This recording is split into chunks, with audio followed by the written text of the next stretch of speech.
So this you brought it up a couple times now, and like you got them sitting behind you.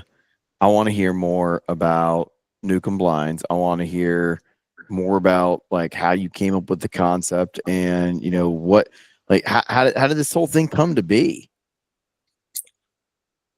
So, honestly, the idea was a long time coming. You froze. Are you still there? Yeah, I'm here. Yeah. Okay. Yeah, you look like you froze up on me. But anyway, I'm listening super intently. yeah. So it was a long time coming, and to say the least, once I decided in my life, I told you a little while ago, I had a lot more free time with Nukem Tree Service, and it got to the point where I had too much free time, and what that led to was me as a person drinking too much. And it didn't get to the point where it affected me as a dad, as a husband, but it got to the point where if I had one beer or 20, it was the same argument when I got home, in other words. And it wasn't, I wasn't abusive. I wasn't anything else like bad about it. And I personally made a decision. My wife and I went on a trip to Singapore and Thailand, and I told her when we were in Thailand, I said, this will be my last drink you ever see me have. So I stuck to it. I'm at 8 years now. Congratulations, man. Thank you. But so that was a personal feat for me. And I had grown a great business and I had it running. And now I quit drinking. So now I had free time. I know what free time is. I'm not trying to go and see a buddy. It's free time. So my wheels are turning. And this idea has been with me for a long, long time. And it's from the passion of turkey hunting. It's from the passion of living in the mountains. When you carry something in, you want it to be lightweight. You want to be mobile.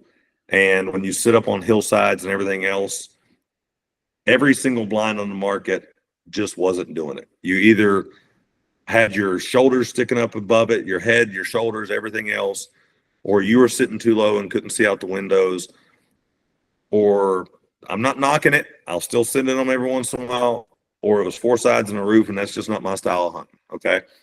So I needed something quick, portable, lightweight, and easy. And no, I didn't know it was going to be stake free. No, I didn't know it was going to be what it is today as far as mobile of a piece of equipment it actually is in the field. But I developed something, I got some prototypes made, and I decided to spend hours on hours on hours trying to save $800 and do a patent search myself. Okay. So I did all that, and I just couldn't find anything that was patented as far as for what I was designing. And I was still, I don't know how educated you guys are on design and utility patents, but there's a big difference. And I started applying for a patent, and next thing you know, I got a full utility patent, which in layman terms, the easiest way to explain what a utility patent is to somebody that doesn't know is if you've ever seen a Ford motor vehicle, they have a punch code on the outside. Yeah. They don't have that on Chevrolets and Dodges because Ford owns a utility patent and nobody else can copy that. Okay. Oh. So it's the strongest patent there is. So once I got issued the utility patent for the blind that I've developed, I had 2 or 3 prototypes. I was like, everybody I've shown this to thinks it's a good idea. Maybe I should, make a few more and see if I can sell them. So in true form that I've always done is I went all out.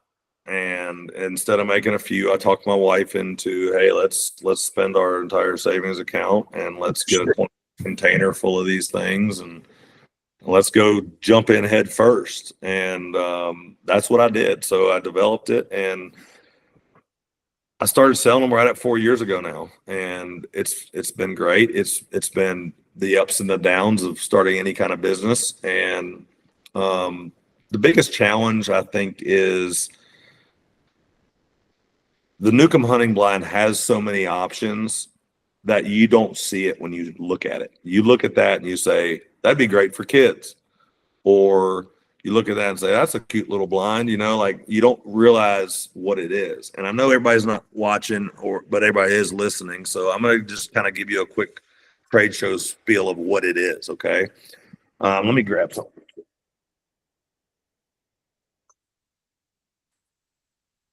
So for the ones that are watching, our blind is as mobile as they come. It weighs 3 pounds in a bag. Okay. It folds up to 32 inches long. You can literally shove it right in your turkey pack. You can just be on the go with it. And you can go to a full setup in less than 30 seconds once you've done it a few times. So it's absolutely a mobile blind. And on accident, while design, when you widen it out, the wider you take the blind, the lower the windows go.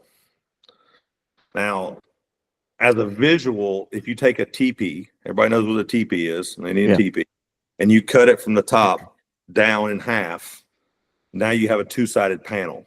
That is the Nukem hunting blind.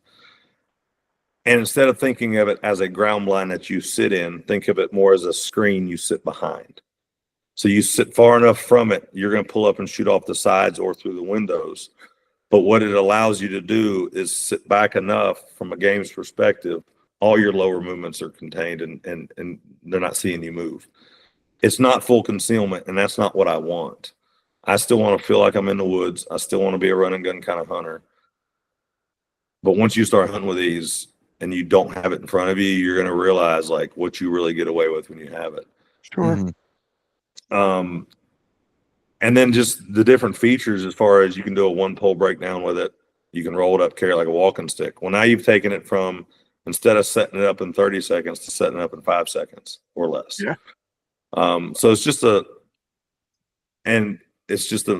how quick you can move with it and what it actually provides. And then, so we started out the company and I went, and I knocked on the door down at True Timber, which is about an hour from my house. And I said, hey, I got a great blind here. I'm going to need some camo on it, kind of a deal. And he's, like, who are you? You have to make an appointment to come in here.